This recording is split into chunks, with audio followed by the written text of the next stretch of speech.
1933 সালে বঙ্গীয় মুসলিম সাহিত্য কলকাতায় অনুষ্ঠিত বঙ্গীয় মুসলিম সাহিত্য পরিষদ থেকে যে বাংলাদেশের যে 4 জন বিখ্যাত ব্যক্তিকে দার্শনিক হিসাবে ঘোষণা করা হয়েছিল, তাদের মধ্যে অন্যতম হচ্ছে শেখ বানু শাহ, আর অন্যরা হচ্ছে হাসন রাজা, লালন ফকির এবং শেখ মদন শাহ। দর্শক, আমি এই মুহূর্তে দাঁড়িয়ে আছি এই প্রখ্যাত আধ্যাত্মিক সাধক শেখ বানু শাহর সমাধির পাশে, যিনি সুফিবাদের শিক্ষা নিয়েছিলেন বাংলাদেশে আসা প্রখ্যাত পীর মিরান শাহ তাতারের কাছ থেকে।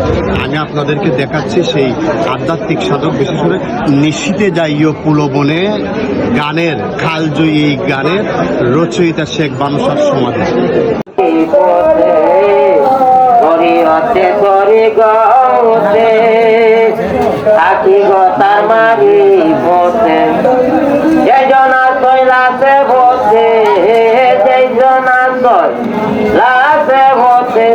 লাভ কইরা